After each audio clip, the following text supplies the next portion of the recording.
If you own a Tesla, you need to do these 8 things right now. After owning my Model 3 for almost 2 years at this point and spending way too much time digging into all the settings and all the menus and spending also too much time on Tesla subreddits, I've put together a list of 8 things you need to do inside of your Tesla settings you need to turn on, things you need to make sure are configured correctly, and this is good whether you are a new owner specifically, you're just kind of learning the ins and outs of the car, or even if you've had a Tesla for a while, you might learn something new in this video. Also, I'm doing a giveaway of a great Tesla accessory that anyone will enjoy and can win. Stay tuned to learn more on that. But first, let's get to tip number 1.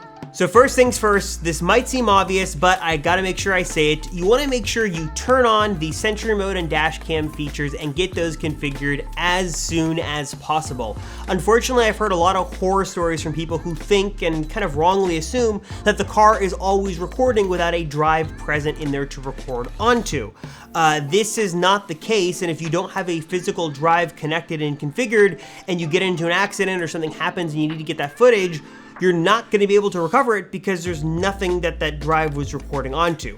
I've heard some rumors and some theories of like a Tesla black box sort of thing, but I haven't really been able to substantiate those rumors and actually give those any credibility. So to keep things safe, and what you kind of need to do is get a drive and make sure those things are all set up and ready to go. The Sentry mode, there's a couple parts to that. There's an alarm functionality, which is going to work like a regular old car alarm, but to get the most out of Sentry mode and get actually the different, vantage points and the different camera angles of the car to record, you're going to need a drive. Same thing for the dash cam. You're going to need a drive to make that happen. I'm going to link to a video up here and down below that talks all about Sentry mode, exactly how it works, how the dash cam works, how to get everything set up and good to go. And I'm also going to link to some of my favorite drives that you should pick up down below in the description as well. I have heard that the new 2020 or 2021 refreshed Model 3s come with some kind of drive, but I've also heard the drive they're using is kind of generic and cheapy, and people say it's not very good. So I definitely would recommend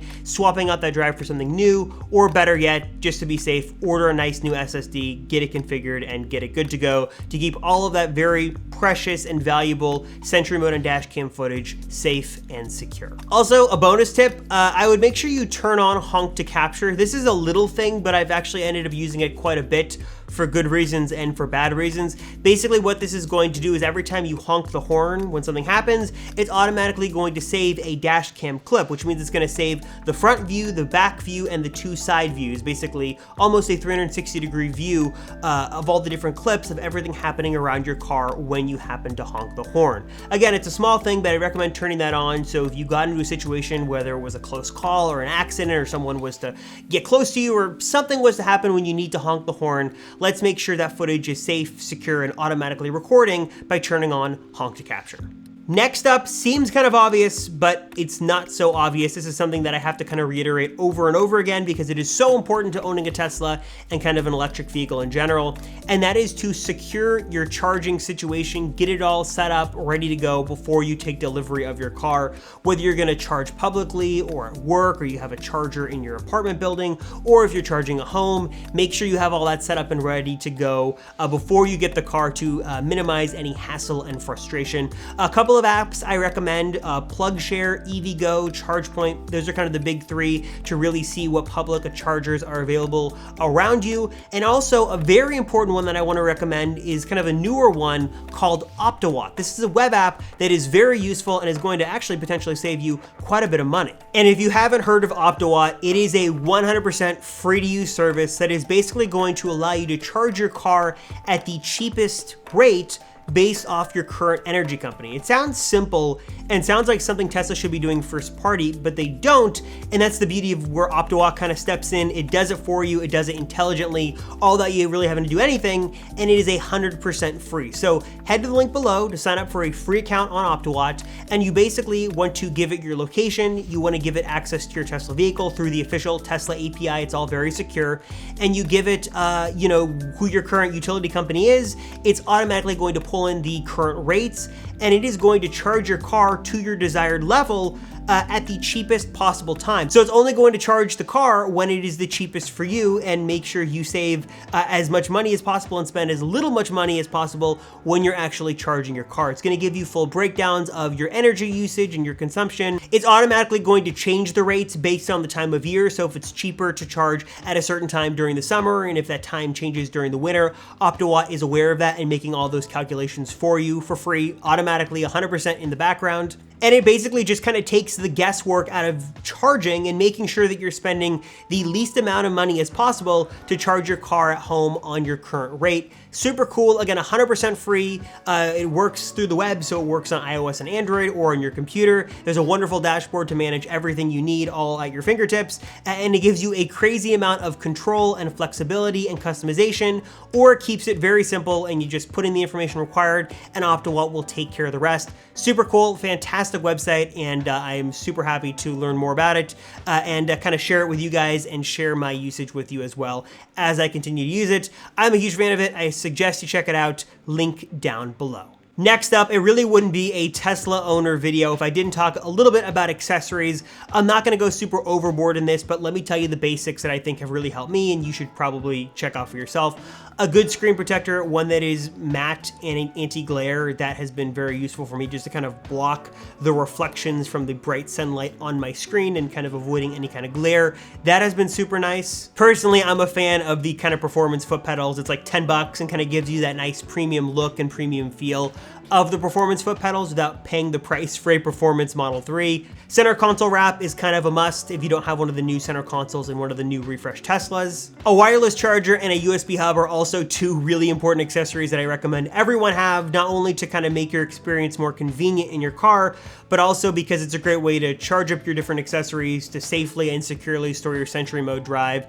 They're just two accessories that I think everyone should have. I'm a fan of the ones from Jetta. Not only do they make really great looking products that are built well to last and have always worked really well for me, but they've also been a huge supporter and a fan of the channel, and they've done some giveaways in the past with me, and they're also doing another giveaway again today in this video as well. So you guys have the chance to win either a Jetta wireless charging pad or a Jetta USB hub. Either one, whichever one you choose, you can win for yourself, and it's super simple to enter this giveaway. All you have to do is follow Jetta on Twitter, sign up for a free Optiwatt account at the link down below, and like this video and leave a comment down below on anything. Maybe a favorite Tesla tip and trick, something you want to tell a new owner, one of your favorite features of the Tesla, or why you want a wireless charger or a USB hub.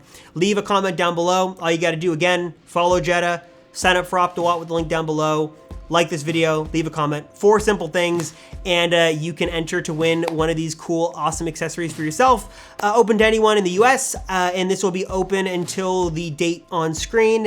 And then after that date, I will randomly choose a winner and contact them and give them away whichever one they want. A wireless charger or a USB hub from Jetta. Again, a huge thanks to Jetta for making this possible, and a huge thanks to you guys for watching this video, and good luck and happy giveaway. Next tip is to set up, configure, and install the Tesla wheel cap kit correctly, because there is more to do than just basically put them on the car. So to back up a bit, if you were to buy a regular Tesla with the Aero wheel cap covers on the wheels themselves, you have a couple options. You can keep them. They're supposed to help a little bit with efficiency and range, but a lot of people just don't really love the way they look, myself included. So if you remove them, you can just pop them off easily. You can kind of expose just the bare wheels underneath, and then you can put on the Tesla wheel cap kit, which is going to kind of cover up some of the exposed parts of the wheel and give you a different looking and kind of a, in my opinion, cooler looking wheel than you'd get with the basic Aero covers on top of them. It's very easy to install this. It's basically just kind of a snap it in, and it's gonna be pretty easy. I'm gonna link to a video up here that shows you how to do that. The install process is very simple, though a couple of pro tips you need to make sure you are aware of after you do that, because it's easy to install in the car, but there's more to do after that. One is you wanna make sure you order a suction cup kit when you buy the Aero wheel cap covers from Tesla, because to remove them, you need a suction cup, because that little Tesla centerpiece is a little bit tough to remove without one. Here's a video that kind of shows you what I'm talking about. Here's to kind of better illustrate my point. You need a suction cup kit to be able to remove them when you do have to remove them and put the Aero covers or something else back on. I'll leave a link to that suction cup kit below, but just make sure you have that and you're good to go. Also, once you remove those covers, you want to tell the car that you removed it so the computer can automatically readjust some settings and recalibrate based on the difference in efficiency that you're basically kind of losing from those wheel covers. Fun fact, anytime you change out your wheels, you can actually tell the car manually which wheels are on there so it can kind of recalibrate and get everything all set up and good to go for the appropriate wheels. You can head into the menu I'm going to show you on screen here. I'm not exactly sure where it is off the top of my head, but you basically go into the service menu, you can pick exactly which wheel you have on, whether it's the standard wheels, the sport wheels, aero covers on, off, and that's again basically going to make sure that everything in the Tesla system is aware of the wheels you have on. It's going to recalibrate for those specific settings and make sure you are running as efficiently and as accurately as possible with the data at hand, and you're good to go. Couple of extra steps, not that hard, just make sure you cross your T's and dot your I's and you're good to go. Next tip is you want to set up the Tesla driver profiles, but more than just that, you want to make sure you also pair a phone to that profile so the Tesla knows which person is in which seat, and that mostly seems to work.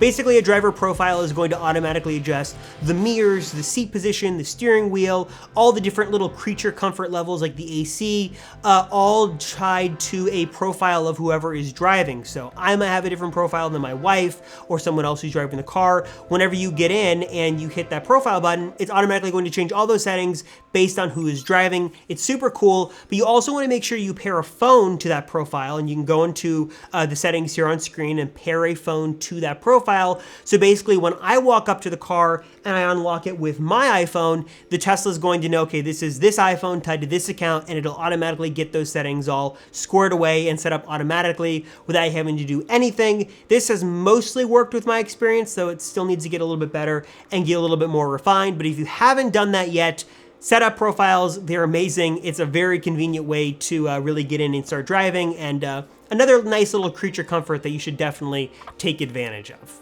Next one is one that I talk about all the time, but I continue to get questions on it over and over again, and everyone seems to love it. This is a better Tesla theater. So Tesla has their own Tesla theater with different streaming services built in. It's growing all the time. It's, you know, really nice. It's getting better. But if you want more sources like Disney Plus and Plex and full screen web browsers and Reddit and stuff like that, you have to check out a better Tesla theater. It's a free site. I have it linked down below. You want to go to this in your Tesla's browser, and basically it's going to give you full screen audio video access to all of these different sources. Again, Plex is in there, Disney Plus, Hulu, different streaming services. It's just a better version of the Tesla theater, kind of on steroids with a lot more options. Totally free, load it up in your car, and you'll thank me later when you're watching something cool from a different source in your Model 3, Model Y, or whatever Tesla you happen to own. And last but not least, not the most fun and not the most glamorous, but something important nonetheless, is to keep an eye on when your premium connectivity expires. I just did a whole video on what premium connectivity is, whether or not it's worth it, what it can do, and what your car can't do without premium connectivity. I'm gonna leave a link to that video up here. Kind of goes full in detail on that and what exactly it does. But make sure you keep an eye on when your premium connectivity expires and when it's going to lapse, because once it's gone, your car can do a whole lot less without it. So a little tip, not exciting, but again, keep in mind and keep an eye on when that it's going to expire. Set a calendar reminder, because you do not want to be without data in your car. So that's it. Those are some of my favorite tips and tricks for new owners. Hopefully you found something useful in this video. And if you didn't, well, at least you entered into the giveaway to hopefully win a free Tesla accessory for yourself. Thank you guys so much for watching. As always, I appreciate it. Subscribe to the channel if you haven't already. I'm Robert Rosenfeld, and I'll be back here next week for another Tesla video.